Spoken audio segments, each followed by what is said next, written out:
Hello everyone, welcome back to EG Valley 2.0. Plus 2 Business Studies exam നമുക്ക് 10th അപ്പോൾ തിങ്കളാഴ്ചത്തെ business studies എക്സാമിന് വേണ്ടി കുറച്ച് കുട്ടികൾക്കൊക്കെ പഠിച്ചു തുടങ്ങാൻ അത്യാവശ്യം സമയം കിട്ടിയിട്ടുണ്ട്. പക്ഷെ നമ്മുടെ കമ്പ്യൂട്ടർ അപ്ലിക്കേഷൻ കുട്ടികൾക്കാണ് ടൈം 2 days ഉണ്ടാവുള്ളൂ. കാരണം അവർക്ക് കമ്പ്യൂട്ടർ അപ്ലിക്കേഷൻ എക്സാം ഉണ്ടായിരുന്നു എന്ന്. സോ നിങ്ങൾ ആദ്യം പഠിക്കേണ്ട ഒരു 8 മാർക്കിൻ്റെ കുറച്ചധികം ടോപ്പിക്സ് മിസ് ഈ ഒരു വീഡിയോയിൽ ഉൾപ്പെടുത്തിയിട്ടുണ്ട്. അതായത് ഈ വീഡിയോയിൽ പറയാൻ പോകുന്നത് 8 മാർക്കിൻ്റെ ഒരു ഏകദേശം ഒരു 15 ക്വസ്റ്റ്യൻസിൻ്റെ മുകളിൽ ടോപ്പിക്സ് ഉണ്ട്. അപ്പോൾ നിങ്ങൾ ആദ്യം ഈ 8 മാർക്കിൻ്റെ ഈ 15 ടോപ്പിക്സ് പഠിച്ച് സെറ്റാക്കി വെക്കുക. പിന്നെ ഇതിൻ്റെ ഉള്ളിലുള്ള എക്സ്പ്ലനേഷൻ നിങ്ങൾ ഇങ്ങനെ വായിച്ച് മനസ്സിലാക്കണമെന്നില്ല.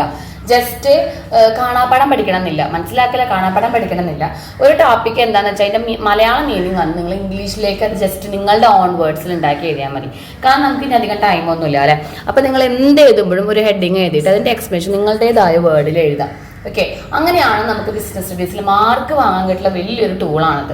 അല്ലാതെ നമ്മൾ ഹെഡ് വൈസ് മാത്രം എഴുതിയിട്ട് നമുക്ക് മാർക്ക് കിട്ടില്ല. പകുതിയോ അല്ലെങ്കിൽ 1/4 ഭാഗം മാർക്ക്, 8 മാർക്കൊക്കെ ആണെങ്കിൽ ജസ്റ്റ് വെറുതെ ഒരു ലിസ്റ്റ് ഔട്ട് ചെയ്ത് വെച്ചാൽ നമുക്ക് 2 മാർക്കേ കിട്ടുള്ളൂ കേട്ടോ. പക്ഷെ അത് നിങ്ങളുടേതായ രീതിയിൽ ഒരു ഓൺ വേർഡ്സിൽ ഒന്ന് എക്സ്പ്ലനേഷൻ ചെയ്ത് കൊടുത്ത് വെക്കുകയൊക്കെ നമുക്കൊരു 7 മാർക്ക് വരെ ഷുഗറാണ്. ഓക്കെ, അപ്പോൾ 2 ക്വസ്റ്റ്യൻസ് ആണ് നമുക്ക് 8 മാർക്കിന് വരാറ്. അപ്പോൾ ആ 2 ക്വസ്റ്റ്യൻസിൽ നമുക്കൊരു 16 മാർക്കിൽ 15 മാർക്ക് നിങ്ങളൊന്ന് ഉറപ്പിച്ച് വെക്കുക. അത് കിട്ടിക്കഴിഞ്ഞാൽ തന്നെ നമുക്ക് മാക്സിമം ഒരു പോസിറ്റീവായി അല്ലേ. മാത്രമല്ല ഇതിൽ പറഞ്ഞുള്ള എല്ലാ ടോപ്പിക്സും 8 മാർക്കിന് മാത്രം വരുന്നു എന്നല്ല മിസ് ഉദ്ദേശിച്ചത്. 8 മാർക്കിന് കഴിഞ്ഞ കുറച്ച് 4-5 വർഷമായിട്ട് വരാറുണ്ട്. അതല്ല എങ്കിൽ നമുക്ക് ഷോർട്ട് എസ്സേ 6 മാർക്ക് 5 മാർക്കിൽക്കും പോകും. സോ രണ്ടിനും ഇത് ഹെൽപ്ഫുൾ ആണ്. കാരണം നമ്മൾ 2-3 ക്വസ്റ്റ്യൻസ് അല്ല നിങ്ങൾക്ക് തരുന്നത്. 8 മാർക്കിന് കഴിഞ്ഞ വർഷങ്ങളിലായി ചോദിച്ചു വന്നാൽ എല്ലാ ക്വസ്റ്റ്യൻസും ഇതിൽ ഇൻക്ലൂഡ് ചെയ്തിട്ടുണ്ട്.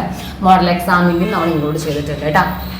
Okay, first one principles of Henri Fayol അല്ലെങ്കിൽ 14 പ്രിൻസിപ്പിൾസ് ഓഫ് മോഡേൺ മാനേജ്മെന്റ് എന്നൊക്കെ നമുക്ക് ചോദിക്കുമ്പോൾ ആദ്യം നിങ്ങൾ പഠിക്കേണ്ടത് പ്രിൻസിപ്പിൾസ് ആണ്. അത് 2nd ചാപ്റ്ററിലെ പ്രിൻസിപ്പിൾസ് ഓഫ് മാനേജ്മെന്റ് എന്ന് പറഞ്ഞ പാഠത്തിലുണ്ട്. ഇതിൽ നമ്മൾ എങ്ങനെയാണ് പഠിക്കേണ്ടതെന്ന് വെച്ചാൽ ഒരു 8 എണ്ണം നിങ്ങൾ എങ്ങനെയും എക്സ്പ്ലനേഷൻ അറിഞ്ഞിരിക്കണം. പക്ഷേ നമുക്കിപ്പോൾ ഒരു ഷോർട്ട് എസ്സേ ടൈപ്പിലൊക്കെ ചോദിക്കാൻ പറ്റുന്ന ക്വസ്റ്റ്യൻസ് എങ്ങനെയാണെന്ന് വെച്ച് കഴിഞ്ഞാൽ ഷോർട്ട് എസ്സേ ടൈപ്പിൽ ക്വസ്റ്റ്യൻസ് വരുന്നത് ഡയറക്റ്റ് ആയിട്ട് 4 പ്രിൻസിപ്പിൾ തന്നെ അതിൻ്റെ എക്സ്പ്ലനേഷൻ ആണ്. സോ എല്ലാത്തിൻ്റെയും മീനിങ് പഠിച്ചിരിക്കാം. ഇനി നമുക്ക് എളുപ്പത്തിൽ പഠിക്കാവുന്ന കുറച്ച് മിസ് പറഞ്ഞാൽ ഡിവിഷൻ ഓഫ് വർക്ക് എളുപ്പത്തിൽ പഠിക്കാൻ പറ്റുന്നതാണ്. അതുപോലെ ഡിസിപ്ലിൻ, ഒബീഡിയൻസ് ആണ്.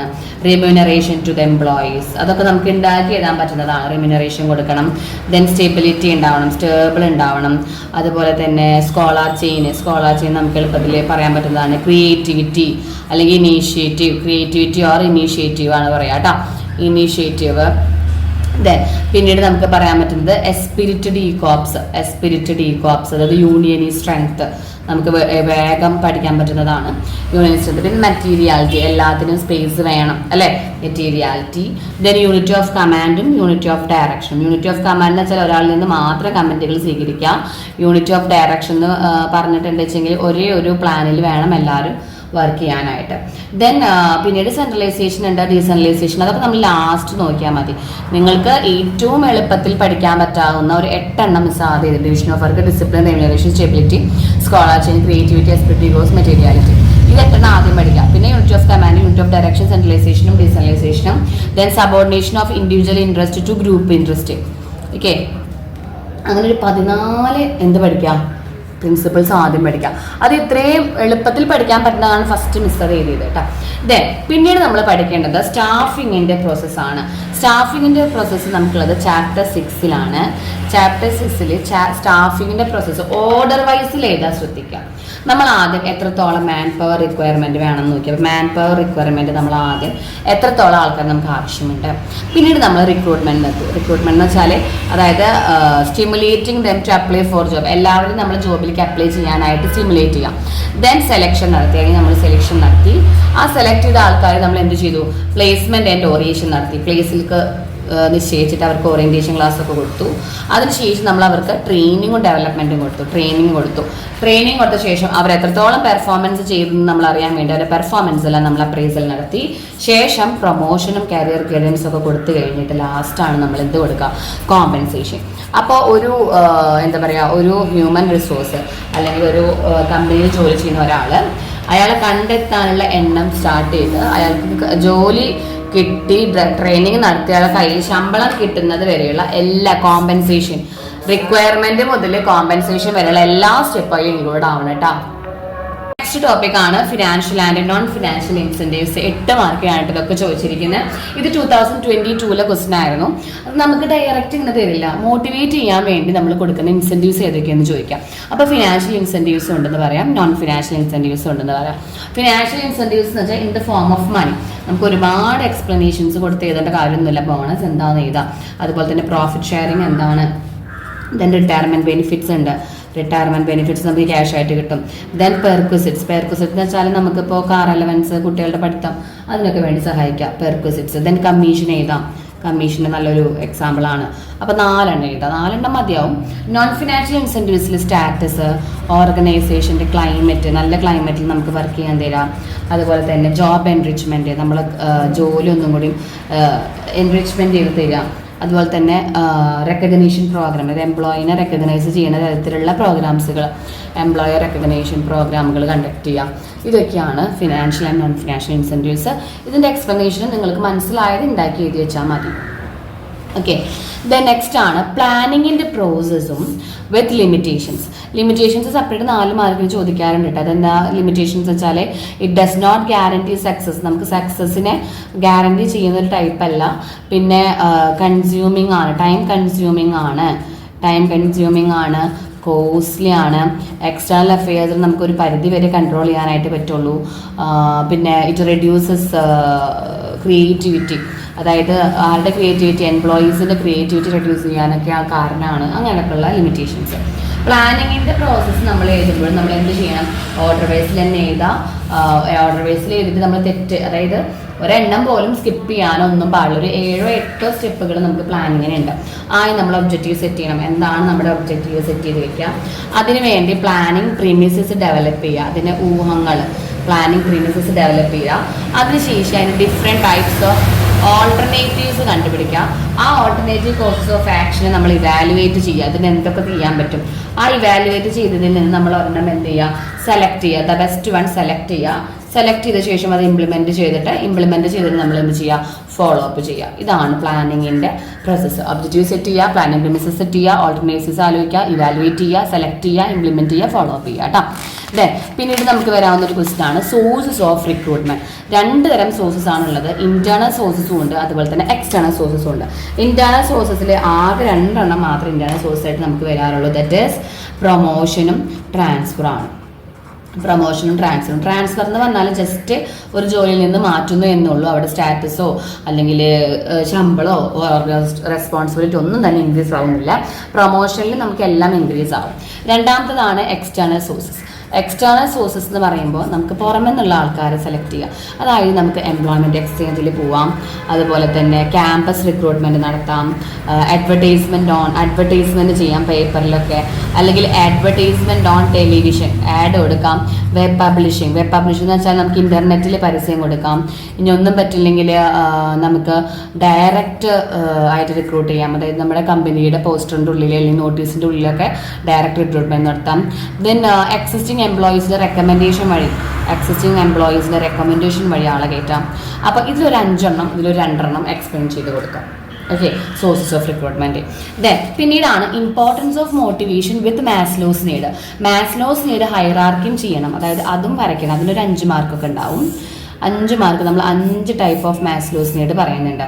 അതായത് നമുക്ക് കഴിഞ്ഞ മോഡൽ എക്സാമിന് നമുക്ക് 8 മാർക്കിൽ ചോദിച്ചൊരു ക്വസ്റ്റൻ ആയിരുന്നു മാത്സിലോടെ നീഡ് എന്താണെന്നുള്ളത്. അപ്പോൾ മാത്സിലോടെ നീഡ് നമുക്കറിയണം. അത് മാത്രമായിട്ട് 8 മാർക്കിന് ഇനി ചോദിച്ചെന്ന് വരില്ല. അതിൻ്റെ കൂടെ ചിലപ്പോൾ ഇമ്പോർട്ടൻസ് ഓഫ് മോട്ടിവേഷൻ ചെയ്യുന്നത് കൊണ്ട് പല ആൾക്കാർക്ക് ഗുണമുണ്ട്. മോട്ടിവേഷൻ നമ്മൾ ചെയ്യുന്നത് കൊണ്ട് നമുക്ക് ഹെൽപ്ഫുൾ ആവുന്ന ആൾക്കാരുണ്ടെന്നറിയോ. ഒന്നാമത്തത് ബെനിഫിറ്റ് ടു ഓർഗനൈസേഷൻ്റെ ബെനിഫിറ്റ് എന്താണ്? നമുക്ക് മോട്ടിവേഷൻ കൊടുക്കും, അവർ സ്പെഷ്യലൈസ് ആവും, എഫിഷ്യൻറ്റ് യൂട്ടിലൈസേഷൻ ഓഫ് റിസോഴ്സ് നടത്തും, ഒബ്ജക്റ്റീവ് സെറ്റ് ചെയ്യാൻ നടത്തും, അങ്ങനെ ഉണ്ടാക്കിയതാണ്.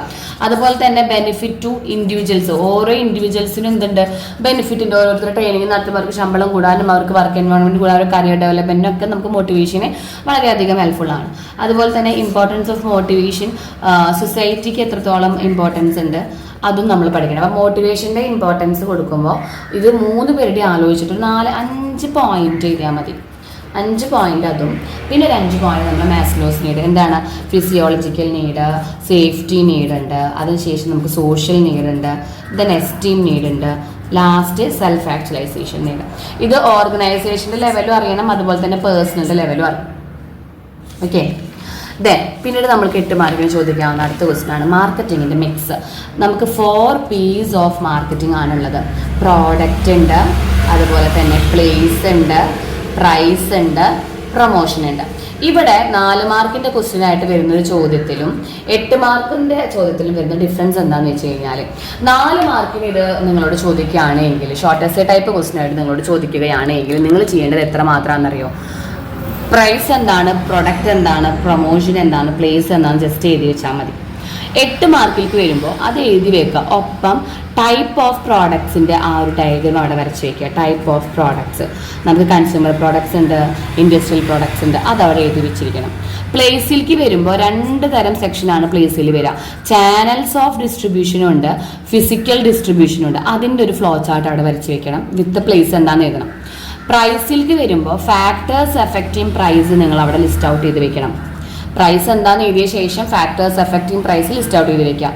പ്രൊമോഷൻ എന്താണെന്ന് വെച്ചിട്ട് പ്രൊമോഷണൽ മിക്സ് ഉണ്ട്. Advertisement, personal selling, publicity, sales promotion activities എന്ന് പറഞ്ഞിട്ട് 4 അത് 4 ഇതുപോലെ ബോക്സ് ആക്കി വെക്കണം. ഇന്നാലേ നമുക്ക് 8 മാർക്ക് കിട്ടുള്ളൂ കേട്ടോ. 4 മാർക്കിന് ചോദിച്ചാൽ പ്രൈസ് എന്താണ്, പ്ലേസ് എന്താണെന്ന് ജസ്റ്റ് എഴുതിയാൽ മതി. 8 മാർക്കിന് ചോദിക്കുകയാണെങ്കിൽ നിങ്ങൾ ഓരോന്നിലുള്ള മെയിൻ ആയിട്ടുള്ള കണ്ടന്റ് മിസ് പറഞ്ഞത് അത് ഇതുപോലെ ഒരു ഫ്ലോ ചാർട്ടൊക്കെ പോലെ ഓരോ ടോപ്പിക്കിൻ്റെ അണ്ടറിൽ പ്രൊഡക്റ്റിൻ്റെയും പ്ലേസിൻ്റെയും പ്രൈസിൻ്റെയും പ്രൊമോഷൻ്റെ ഒക്കെ അണ്ടറിൽ അതൊക്കെ എഴുതി വയ്ക്കാനായിട്ട് ശ്രദ്ധിക്കാം. ഓക്കെ. ദെൻ പിന്നീട് നമുക്ക് ചോദിച്ചിരുന്ന ക്വസ്റ്റ്യൻ ആണ് ഇത്. 2 കൊല്ലമായിട്ട് ചോദിച്ചിട്ടില്ല, 2 കൊല്ലം മുന്നേ നമുക്കിത് ചോദിച്ചിരുന്നു. എന്താ ബാരിയേഴ്സ് ടു കമ്മ്യൂണിക്കേഷൻ ഏതൊക്കെയാണ്? 4 ടൈപ്പ് ബാരിയേഴ്സ് ആണ് നമുക്ക് കാണാൻ കഴിയുക. 4 ടൈപ്പ് ഓഫ് ബാരിയേഴ്സ് എന്ന് പറയുമ്പോൾ നമുക്ക് പേഴ്സണൽ ബാരിയേഴ്സ്, അതുപോലെ തന്നെ ഓർഗനൈസേഷണൽ ബാരിയേഴ്സ്, സിമന്റിക് ബാരിയേഴ്സ് എന്നൊക്കെ പറഞ്ഞാൽ 4. അപ്പോൾ ഇത് നിങ്ങൾ എങ്ങനെ പഠിക്കേണ്ടതെന്ന് വെച്ചിട്ടുണ്ടെങ്കിൽ നമ്മൾ ആദ്യം ഇതൊരു ഫ്ലോ ചാർട്ട് പോലെ ആക്കി വെക്കണം. കാരണം നമുക്കത് ജസ്റ്റ് ഒരു ഫ്ലോ ചാർട്ടിൽ എഴുതി വെച്ചാൽ അതിൽ നിന്ന് പിന്നെ നിങ്ങൾ ഓരോന്ന് എക്സ്പ്ലനേഷൻ കൊടുത്ത് വെച്ചാൽ മതി. ഇപ്പം നമ്മളിത് വരയ്ക്കുകയാണെങ്കിൽ ആദ്യം നമുക്ക് സിമെൻറ്റിക് ബാരിയേഴ്സ് ഉണ്ട്, അതുപോലെ തന്നെ സിമെൻറ്റിക് ബാരിയേഴ്സ് കഴിഞ്ഞാൽ സൈക്കോളജിക്കൽ ബാരിയേഴ്സ് ഉണ്ട്, സൈക്കോളജിക്കൽ ബാരിയേഴ്സ്, പേഴ്സണൽ ബാരിയേഴ്സ് ഉണ്ട്, ദെൻ ഓർഗനൈസേഷണൽ ബാരിയേഴ്സ് ഉണ്ട്. അപ്പോൾ സിമെൻറ്റിക് ബാരിയേഴ്സ് എന്ന് വെച്ചാൽ എന്താണ് എഴുതുക? എന്താ barriers? Problem of obstruction in process of encoding ഡീകോഡിങ്ങും എൻകോഡിങ്ങും നടത്തുമ്പോഴുള്ള പ്രശ്നത്തിനാണ് നമ്മൾ സിമെൻറ്റിക് ബാരിയേഴ്സ് നമ്മൾ വിളിക്കുന്നത്. അപ്പോൾ അതുമായി ബന്ധപ്പെട്ട പ്രശ്നങ്ങളാണ് നമ്മൾ അവിടെ എഴുതുക. അപ്പോൾ അതുമായി ബന്ധപ്പെട്ട പ്രശ്നങ്ങൾ ഏതൊക്കെയാണെന്ന് ഒരു 4 നമ്മളവിടെ എഴുതി വെക്കുക. അത് നമുക്ക് പിന്നീട് അതിൽ നിന്ന് എക്സ്പ്ലനേഷൻ കൊടുക്കാൻ പറ്റും. ദെൻ സൈക്കോളജിക്കൽ ബാരിയേഴ്സ് എന്ന് പറയുമ്പോൾ എന്താണ്? സൈക്കോളജിക്കൽ ബാരിയേഴ്സ് എന്ന് വെച്ചിട്ടുണ്ടെങ്കിൽ നമ്മുടെ ഇമോഷൻസ്, നമ്മുടെ ഇമോഷൻസിന്റെ പ്രശ്നങ്ങളാണ് സൈക്കോളജിക്കൽ ബാരിയേഴ്സ് എന്ന് പറയാം. ഓർഗനൈസേഷണൽ ബാരിയേഴ്സ് എന്ന് വെച്ചാൽ നമ്മുടെ ഓർഗനൈസേഷനിൽ വന്ന ഡിഫറൻസുകൾ. ദെൻ പേഴ്സണൽ ബാരിയേഴ്സ് എന്ന് വെച്ചാൽ നമ്മുടെ പേഴ്സണൽ മാറ്റേഴ്സ് എത്രത്തോളം നമ്മളെ കമ്മ്യൂണിക്കേഷൻ എഫക്റ്റീവ് ആക്കുന്നു എന്നുള്ളത്. സിമെൻറ്റിക് ബാരിയേഴ്സിൽ നമുക്ക് ബാഡ്ലി എക്സ്പ്രസ്ഡ് എക്സ്പ്രസ് ചെയ്യുന്ന മെസ്സേജുകൾ ബാഡായിട്ട് എക്സ്പ്രസ് ചെയ്യുക, സിമ്പിൾ വിത്ത് ഡിഫറെൻറ്റ് മീനിങ്, പലതരം ഡിഫറെൻറ്റ് മീനിങ്സുള്ള സിമ്പിൾസ് യൂസ് ചെയ്യുക, അതൊക്കെയാണ് അവിടെ ഇതുണ്ട്. സൈക്കോളജിക്കൽ ബാരിയേഴ്സിൽ പ്രീമെച്വർ വാലുവേഷൻ, നമ്മൾ വാലുവേറ്റ് ചെയ്തത് മുൻകൂട്ടി വാലുവേഷൻ നടത്തുക. അതുപോലെ തന്നെ ലാക്ക് ഓഫ് അറ്റൻഷൻ ശരിക്കും കൊടുക്കാതിരിക്കുക, പുവർ റിറ്റൻഷൻസ് ഒക്കെ അതിൽ പോകും. ഓർഗനൈസേഷനിൽ നമ്മളെ സ്റ്റാറ്റസിൻ്റെ പ്രശ്നം, റൂൾസിൻ്റെ ഇഷ്യൂസ്, സ്ട്രക്ചറിൻ്റെ പ്രശ്നം, ഓർഗനൈസേഷനിലെ സ്ട്രക്ചറിൻ്റെ ഇഷ്യൂസ് ഒക്കെ നമുക്ക് അതിൽ കാണാം. സ്ട്രക്ചർ, റൂൾസ്, അതുപോലെ ഓർഗനൈസേഷൻ്റെ പോളിസി. പേഴ്സണൽ ബാരിയേഴ്സിൽ നമുക്ക് ലാക്ക് ഓഫ് കോൺഫിഡൻസ്, നമുക്ക് കോൺഫിഡൻസ് ഇല്ല, അതുപോലെ lack of challenges of authority, fear, ഇതൊക്കെ നമുക്ക് പേഴ്സണൽ ബാരിയേഴ്സ്. അപ്പോൾ സിമെൻറ്റിക്, സൈക്കോളജിക്കൽ, ഓർഗനൈസേഷണൽ, പേഴ്സണൽ ബാരിയേഴ്സ്, ആ ബാരിയേഴ്സ് എല്ലാം പഠിച്ച് ഓരോന്നും ഇതുപോലെ എക്സ്പ്ലനേഷൻ കൊടുക്കണം കേട്ടോ. എങ്കിലും നമുക്ക് 8 മാർക്ക് കിട്ടുള്ളൂ. മിസ് പിന്നെയും പറയണം, ജസ്റ്റ് ഒരു ലിസ്റ്റ് ഔട്ട് ചെയ്ത് വെച്ചാൽ നമുക്ക് അധികം മാർക്ക് കിട്ടില്ല. മാക്സിമം ഒരു 3 or 4 മാക്സിമം. ഓക്കെ, അതിപ്പോൾ ഓരോ ക്വസ്റ്റ്യൻ പേപ്പേഴ്സ് നോക്കുന്നതിനനുസരിച്ചിട്ട് മാറും. ദെൻ പിന്നീട് നമുക്ക് ചോദിച്ചിരുന്ന ക്വസ്റ്റ്യൻ ആണ് വർക്കിംഗ് ക്യാപിറ്റലിൻ്റെയും ഫിക്സഡ് ക്യാപിറ്റലിൻ്റെയും ഫാക്ടേഴ്സ് എഫക്റ്റിംഗ്. വർക്കിംഗ് ക്യാപിറ്റലും ഫിക്സഡ് ക്യാപിറ്റലും നമുക്ക് കോമൺ ആയിട്ട് എഴുതാൻ പറ്റുന്ന കുറച്ച് ഫാക്ടേഴ്സ് ആദ്യം പഠിച്ചു വെക്കാം. നേച്ചർ ഓഫ് ബിസിനസ്, അതുപോലെ തന്നെ സ്കെയിൽ ഓഫ് ഓപ്പറേഷൻ, ഇതൊക്കെ നമുക്ക് ഏകദേശം എല്ലാത്തിലും എഴുതാൻ പറ്റിയ ഫാക്ടേഴ്സാണ് സ്കെയിൽ ഓഫ് ഓപ്പറേഷൻ. അതുപോലെ തന്നെ ബിസിനസ് സൈക്കിൾ നമുക്ക് ബിസിനസ്സിൻ്റെ സൈക്കിൾ എത്രത്തോളം മാറ്റാണ്. സീസണൽ ഫാക്ടേഴ്സ്, സീസൺ അനുസരിച്ചിട്ട് പ്രശ്നങ്ങൾ വരാം. പ്രൊഡക്ഷൻ സൈക്കിൾ, നമ്മുടെ പ്രൊഡക്ഷൻ എങ്ങനെയാണ് നടന്നു പോകുന്നത്. ടാക്സേഷൻ എത്രത്തോളം പോകുന്നുണ്ട്. അതുപോലെ തന്നെ റോ മെറ്റീരിയൽസിൻ്റെ അവൈലബിലിറ്റി എങ്ങനെയാണ്, അതൊക്കെ വർക്കിംഗ് ക്യാപിറ്റലിലേക്ക് പോകാം. ഒരു കോമൺ ആയിട്ടുള്ള ഒരു 6-7 ഫാക്ടേഴ്സ് അവിടെ പഠിച്ചു വെച്ചിരിക്കുന്നത്. ദെൻ ഒരു 4-5 ക്വസ്റ്റ്യൻ പേപ്പർ എടുത്ത് നോക്കിയപ്പോൾ ഒരു ക്വസ്റ്റ്യൻ പേപ്പറിൽ വന്ന ക്വസ്റ്റ്യൻ ആണ് എന്ത്, ഫോർമൽ ആൻഡ് ഇൻഫോർമൽ കമ്മ്യൂണിക്കേഷൻ നെറ്റ്വർക്കുകൾ എഴുതാൻ പറഞ്ഞിട്ട്. അത് 2020 ചോദിച്ചിരിക്കുന്നത്, March 2020. ഇത് നമ്മുടെ ചാപ്റ്റർ നെയിം 6 ആണ്. ഇത് നമ്മുടെ ചാപ്റ്റർ 8 ആണ്. മീൻസ് അത് എഴുതാൻ മറന്നുപോയി. ചാപ്റ്റർ 8 ആണ്, അല്ല 9 ആണ്. ഫോർമൽ കമ്മ്യൂണിക്കേഷൻ നെറ്റ്വർക്കുകളും ഇൻഫോർമൽ കമ്മ്യൂണിക്കേഷൻ നെറ്റ്വർക്കുകളും. ഫോർമൽ കമ്മ്യൂണിക്കേഷൻ നെറ്റ്വർക്ക് വരയ്ക്കുമ്പോൾ വരച്ച് എഴുതണം. സിംഗിൾ ചെയിന് അത് വരച്ച് വെക്കാം. അതുപോലെ വീലുണ്ട്, ഫ്രീ ഫ്ലോ ഉണ്ട്, അതുപോലെ തന്നെ inverted wheel. Okay, free flow wheel, circular ഉണ്ട്. ഓക്കെ, ഇൻഫോർമൽ കമ്മ്യൂണിക്കേഷൻ നെറ്റ്വർക്കുകൾ പറയുമ്പോൾ ഇൻഫോർമൽ കമ്മ്യൂണിക്കേഷൻ നെറ്റ്വർക്കുകളിൽ കുറച്ച് ബുദ്ധിമുട്ടുള്ള വരയ്ക്കാൻ കുറച്ച് പ്രശ്നമുള്ളതാണ്. സിംഗിൾ സ്റ്റാൻഡ് ഉണ്ട്, ഗോസിപ്പ് ഉണ്ട്, ക്ലസ്റ്റർ ഉണ്ട്. ഒരു 3 അതിൽ ഒരു 5-3 പ്രപ്പോർഷനിൽ വെച്ച് എഴുതിയാൽ നമുക്ക് ആ 8 മാർക്ക് അവിടെ കിട്ടി. ഇവിടെ വരച്ച് വെക്കുന്നതായിട്ട് ഓരോന്നും. ഇപ്പോൾ സിംഗിൾ ചെയിൻ ആയാൽ അത് എങ്ങനെയാണ് പോകുന്നത്, വീലാണ് വെച്ചെങ്കിൽ സെൻറ്ററിൽ ഒരാൾ നിൽക്കുന്നത് ഇങ്ങനെയാണ് പോവുക കമ്മ്യൂണിക്കേഷൻ. ഫ്രീ ഫ്ലോ എന്ന് പറയുമ്പോൾ നമ്മൾ സർക്കിൾ എന്ന് പറയുമ്പോൾ അത് ഇങ്ങനെ വട്ടത്തിലാണ് കമ്മ്യൂണിക്കേഷൻ പോകുന്നത്. ഫ്രീ ഫ്ലോ എന്ന് പറയുമ്പോൾ സ്റ്റാർ ഇട്ടിട്ട് അവിടെ ഒക്കെ വരച്ച് വയ്ക്കുക. അങ്ങനെ ആ പിക്ചറും കൂടി നമ്മൾ വരയ്ക്കണം. അപ്പോൾ ഇൻഫോർമലിലും വരയ്ക്കണം കേട്ടോ. ഇൻഫോർമലിൽ ഇപ്പോൾ ഗ്യോസിപ്പോ ഒക്കെ സിംഗിൾ സ്റ്റാൻഡും ക്ലസ്റ്ററൊക്കെ ഇങ്ങനെയാണ് വരിക. അതിൽ ചിലയിടത്ത് പറയും, ചിലയിടത്ത് പറയില്ല. ഓക്കെ, അപ്പോൾ tough question paper A+ question ഒക്കെ വേണമെങ്കിൽ നമുക്കിത് പറയാം. ദെൻ ഫാക്ടേഴ്സ് എഫക്റ്റിംഗ് പ്രൈസിങ് വിത്ത് സെയിൽസ് പ്രൊമോഷണൽ ടെക്നിക്സ്. 2 ക്വസ്റ്റ്യൻ ഉണ്ട് ഇതിലേക്കാം. ഫാക്ടേഴ്സ് എഫക്റ്റിംഗ് പ്രൈസിങ്ങിൻ്റെ ഫാക്ടേഴ്സ് എഫക്റ്റിംഗ് ഉണ്ട്, സെയിൽസ് പ്രൊമോഷൻ ടെക്നിക്സ് ഉണ്ട്. ഫാക്ടേഴ്സ് എഫക്റ്റിംഗ് പ്രൈസിംഗ് എന്ന് പറയുമ്പോൾ നമുക്ക് കോസ്റ്റ്, അതുപോലെ തന്നെ ടാക്സേഷൻ പോളിസീസ്, പിന്നെ ഒബ്ജക്റ്റ് എന്താണ് നമ്മുടെ ഒബ്ജക്റ്റ്, പിന്നെ മാർക്കറ്റ് കോമ്പറ്റീഷൻ എങ്ങനെയാണ്, ഇതൊക്കെ അനുസരിച്ചിട്ടാണ് പ്രൈസിങ് കൊടുക്കുക. സെയിൽസ് പ്രൊമോഷൻ ടെക്നിക്സ് എന്ന് പറയുമ്പോൾ നമ്മുടെ റിബേറ്റ്, ഡിസ്കൗണ്ട്, അതുപോലെ ലക്കി ഡ്രോ, നമ്മൾ സെയിൽസ് കൂട്ടാൻ വേണ്ടി ചെയ്യുന്ന കാര്യങ്ങൾ, അതുപോലെ എക്സ്ട്രാ ബെനിഫിറ്റുകൾ കൊടുക്കുക, അതുപോലെ ക്വാണ്ടിറ്റി ഗിഫ്റ്റ് കൊടുക്കുക, ലക്കി ഡ്രോ കൊടുക്കുക, പിന്നെ സാമ്പിളായിട്ട് കൊടുക്കാം. അങ്ങനെയുള്ളതാണ് sales promotion techniques. Then importance of ട്രെയിനിങ്ങും അതിൻ്റെ മെത്തേഡ്സും. ഇമ്പോർട്ടൻസ് ഓഫ് ട്രെയിനിങ് ഇതേപോലെ തന്നെ നമ്മൾ ഓർഗനൈസേഷന് എന്തൊക്കെ ബെനിഫിറ്റ് ഉണ്ട്, അതുപോലെ സൊസൈറ്റിക്ക് എന്തൊക്കെ ബെനിഫിറ്റ് ഉണ്ട്, അതുപോലെ തന്നെ എംപ്ലോയീസ് എന്തൊക്കെ ബെനിഫിറ്റ് ഉണ്ടെന്ന് എഴുതണം. എന്നിട്ട് 2 തരം മെത്തേഡ് നമ്മൾ യൂസ് ചെയ്യുന്നുണ്ട്, ഓൺ ദ ജോബ് ട്രെയിനിങ്ങും ഓഫ് ദ ജോബ് ട്രെയിനിങ്ങും. ഓഫ് ദ ജോബ് ട്രെയിനിങ് എന്ന് പറയുമ്പോൾ വിത്തൗട്ട് നമ്മൾ പുറത്തുനിന്ന് പഠിച്ചിട്ട് പിന്നെ ജോലിക്ക് വരാം. അപ്പോൾ ഓൺ ദ ജോബ് ട്രെയിൻ എന്ന് പറയുമ്പോൾ ലേണിംഗ് വെൽ ഡൂയിങ്. അതിൽ നമുക്ക് വരുന്നത് on the job training apprenticeship വരുന്നുണ്ട്. ഇതൊക്കെ എന്താണ് ഇതിൽ കണ്ടന്റ് പഠിക്കാം. അപ്രന്റീസ്ഷിപ്പ്, ഇന്റേൺഷിപ്പുകൾ, അതുപോലെ തന്നെ കോച്ചിങ്, അതൊക്കെ നമുക്ക് ഓൺ ദ ജോബിൽ പോകും. ഓഫ് ദ ജോബിൽ വെസ്റ്റിബ്യൂൾ ട്രെയിനിങ് ആണ് നല്ലപോലെ പഠിക്കേണ്ടത്. വെസ്റ്റിബ്യൂൾ ട്രെയിനിങ്, അതുപോലെ ഫിലിംസ്, കേസ് സ്റ്റഡി, ഇതൊക്കെ ഓഫ് ദ ജോബ് ട്രെയിനിങ് ആണ്. ഇതൊക്കെ ഓരോന്ന് എന്താണ് എഴുതി വെക്കുന്നത് കേട്ടോ. ദെൻ പിന്നീട് നമുക്ക് 8 മാർക്കിന് ചോദിച്ചതാണ് അഡ്വർടൈസിങ്ങിൻ്റെ ഇമ്പോർട്ടൻസും ഒബ്ജക്ഷൻസും പഠിക്കാം. അത് ഡയറക്റ്റ് ചോദിക്കില്ല കേട്ടോ. ഡയറക്റ്റ് നമ്മളോട് അഡ്വർടൈസ്മെൻറ്റിൻ്റെ ഇമ്പോർട്ടൻസ് എന്താണെന്ന് എടുത്തെഴുതാൻ പറയില്ല. നമ്മളോട് it is A paid form of non personal communication എന്നാണ് പറയുക. അപ്പോൾ paid form of non personal communication എന്ന് പറഞ്ഞാൽ അപ്പം തന്നെ നിങ്ങൾക്ക് അറിയണം എന്താണ് അഡ്വർടൈസ്മെൻ്റ് ആണെന്ന്. അതിൻ്റെ ഇമ്പോർട്ടൻസ് അല്ലെങ്കിൽ ഒബ്ജക്റ്റീവ്സ് ആദ്യം എഴുതാം. എന്താണ് ഇമ്പോർട്ടൻസ്? ഇതിലും നമുക്ക് മാനുഫാക്ചേഴ്സിനും അതുപോലെ തന്നെ മാർക്കറ്റിനും ഒക്കെ ഇമ്പോർട്ടൻസ് ഉണ്ട്. പലർക്കും ഉള്ള ഇമ്പോർട്ടൻസ് ഇവിടെ ഇതുപോലെ എഴുതാം. ഇമ്പോർട്ടൻസ് ടു സപ്ലയർ, അതായത് അവരുടെ പ്രൊഡക്റ്റുകൾ ഇൻട്രൊഡ്യൂസ് ചെയ്യാൻ പറ്റുന്നു, അങ്ങനെ അവരുടെ ഇമ്പോർട്ടൻസുകൾ. അതുപോലെ കസ്റ്റമേഴ്സിന് എന്താണ് ഗുണം, കസ്റ്റമേഴ്സിന് know about new product, standard of living increase ചെയ്യാം. സപ്ലയേഴ്സിന് എന്താണ് ഗുണം, സൊസൈറ്റിക്ക് എന്താണ് ഗുണം, ഇതൊക്കെ ഇങ്ങനെ ഇരിയാലാണ് അഡ്വർടൈസ്മെൻറ്റ് ഇമ്പോർട്ടൻസ് ആവാം. ഒബ്ജെക്ഷൻസ് എന്ന് പറയുമ്പോൾ നെഗറ്റീവ്സ് ഓർ ഡീമെറിറ്റ് ആണ്. ഡീമെറിറ്റ് എന്ന് വെച്ചാൽ ആഡ് കോസ്റ്റ്, അതായത് കോസ്റ്റിൻ്റെ വില കൂട്ടും. നമ്മളെ വിലയിൽ നമ്മൾ ഈ അഡ്വർടൈസ്മെൻറ്റിൻ്റെ വിലയും കൂടി നമ്മൾ കോസ്റ്റിൽ ആഡ് ചെയ്യും. പിന്നത്തെ നമ്മൾ ഒബ്ജെക്ഷൻസ് എന്താ വെച്ചാൽ അഡ്വർടൈസ്മെന്റ് ഒബ്ജെക്ഷൻസ്. അടുത്ത ഒബ്ജെക്ഷൻസ് വെച്ചാൽ സം അഡ്വർടൈസ്മെന്റ് ആർ അൺഎത്തിക്കലാണ്, എത്തിക്കൽ റൂൾസിനൊക്കെ എതിരായിട്ടുള്ള അൺഎത്തിക്കലാണ്. സോഷ്യൽ വാല്യൂസ് അണ്ടർമൈൻ ചെയ്യുന്ന ആഡുകളുണ്ട്. അണ്ടർമൈൻസ് സോഷ്യൽ വാല്യൂസ് അണ്ടർമൈൻ ചെയ്യുന്ന ആഡുകൾ നമ്മുടെ രാജ്യത്തുണ്ട് എന്നൊക്കെ പറഞ്ഞിട്ട് അത്. പിന്നെ മൊണോപ്പൊളി ഓഫ് എ ബ്രാൻഡ്, ഒരു ബ്രാൻഡിന് മാത്രം ഇവിടെ, അതായത് ആഡ് കൊടുത്ത ബ്രാൻഡിന് മാത്രം നമുക്ക് ഇവിടെ നിൽക്കാം, അവരുടെ മൊണോപ്പൊളി നന്നായിട്ട് ഉണ്ടാവും. അതാണ് അഡ്വർടൈസ്മെന്റ്. കുറച്ച് ഒബ്ജെക്ഷൻസ് നല്ലതും ചീത്തയും എഴുതണം. അതെ. പിന്നീടാണ് ഫാക്ടേഴ്സ് എഫക്റ്റിംഗ് ഡിവിഡൻഡ് ഡിസിഷൻ. ഇവിടെ നമുക്ക് ഇതുപോലെ ഡിവിഡൻഡ് ഡിസിഷൻസിന്റെ ഫാക്ടേഴ്സ് ഡയറക്റ്റ് പറയില്ല, ഇതിൽ ഇങ്ങനെ ചോദിക്കുള്ളൂ.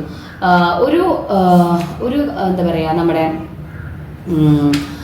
ഒരു കമ്പനിയിലെ ഏറ്റവും വലിയ കാര്യമാണ് അതിൻ്റെ പ്രോഫിറ്റ് ഡിസ്ട്രിബ്യൂഷൻ എന്നാണ് ചോദിക്കുക. പ്രോഫിറ്റ് ഡിസ്ട്രിബ്യൂഷൻ ഒരു കമ്പനീനെ സംബന്ധിച്ച് വളരെയധികം ഇമ്പോർട്ടൻ്റ് ആയ ഡിസിഷനാണ്. ഏതാണ് ഈ ഡിസിഷൻ എന്ന് ചോദിക്കും. അപ്പോൾ പ്രോഫിറ്റ് ഡിസ്ട്രിബ്യൂഷനായിട്ട് ബന്ധപ്പെട്ടത് ഡിവിഡൻഡ് ഡിസിഷനാണ്. ഓക്കെ, ഡിവിഡൻഡ് ഡിസിഷനാണ്. അപ്പോൾ അതിൻ്റെ ഫാക്ടേഴ്സ്, ഡിവിഡൻഡ് ഡിസിഷൻ്റെ ഫാക്ടേഴ്സ് എന്ന് പറയുമ്പോൾ നമ്മുടെ പ്രോഫിറ്റ് മാർജിൻ എങ്ങനെയുണ്ട്, നമ്മുടെ ടാക്സ് എങ്ങനെയുണ്ട്, സ്റ്റെബിലിറ്റി ഓഫ് ഏർണിങ്സ്, എത്രത്തോളം നമുക്ക് ഏർണിങ്സ് ഇയർലി കിട്ടുന്നുണ്ട്, അതുപോലെ തന്നെ പ്രിഫറൻസ് ഓഫ് ഷെയർ ഹോൾഡേഴ്സിൻ്റെ പ്രിഫറൻസ് എങ്ങനെയാണ്, നമ്മുടെ മാർക്കറ്റിൻ്റെ സ്ട്രക്ചർ, മാർക്കറ്റിൽ എങ്ങനെയാണ് നമ്മുടെ അവസ്ഥ, അതൊക്കെ അനുസരിച്ചിട്ടാണ് ഡിവിഡൻഡ് ഡിസിഷൻസ് എടുക്കുക. പിന്നെ ഗ്രോത്ത്, നമ്മുടെ കമ്പനി ഇപ്പം അടുത്ത് ഗ്രോത്ത് ആയതാണോ, ഇനി വളർത്തണോ, അപ്പം അങ്ങനെയാണെങ്കിൽ ഗ്രോത്തിൽ റീറ്റെയിൻ ചെയ്യേണ്ടി വരും ബിസിനസ്സിൻ്റെ ഉള്ളിൽ. അപ്പം അങ്ങനെയുള്ള കാര്യങ്ങളും നമ്മളിവിടെ എന്ത് ചെയ്യണം, ഇവിടെ നമ്മൾ എഴുതണം.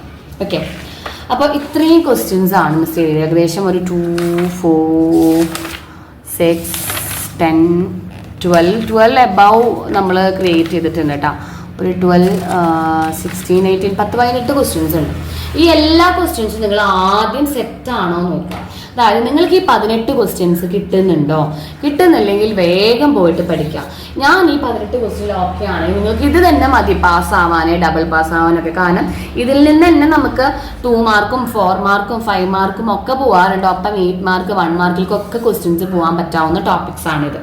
അപ്പോൾ 8 മാർക്കിന് ഇത്രയും വേഗം നിങ്ങൾക്ക് പഠിക്കാം. നമ്മൾ ഇനി വീഡിയോസ് അപ്ലോഡ് ചെയ്യുന്നുണ്ട് കേട്ടോ. 5 മാർക്കിൻ്റെ ഷുവർ ക്വസ്റ്റ്യൻസ്, 2 മാർക്കിൻ്റെ ഷുവർ ക്വസ്റ്റ്യൻസ് എല്ലാം നമുക്ക് പിന്നാലെ വരുന്നുണ്ട്.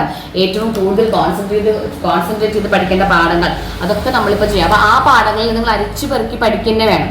അപ്പോൾ അരിച്ചു പെറുക്കി പഠിക്കേണ്ട പാഠങ്ങൾ ഏതൊക്കെയാണ്, അങ്ങനെയുള്ള ടോപ്പിക്സ് ഒക്കെ വരും. ആദ്യം നിങ്ങൾ പോയിട്ട് 8 മാർക്കിൻ്റെ ടോപ്പിക്സ് പഠിക്കാനായിട്ട് ശ്രദ്ധിക്കാം. ഓക്കെ എവരിവൺ, വീഡിയോ ഹെൽപ്ഫുൾ ആയെന്ന് വിചാരിക്കുന്നു. ഹെൽപ്ഫുൾ ആയെങ്കിൽ ലൈക്ക് ചെയ്യുക, ഷെയർ ചെയ്യുക, സബ്സ്ക്രൈബ് ചെയ്യുക, മാക്സിമം സപ്പോർട്ട് ചെയ്യുക. Thank you.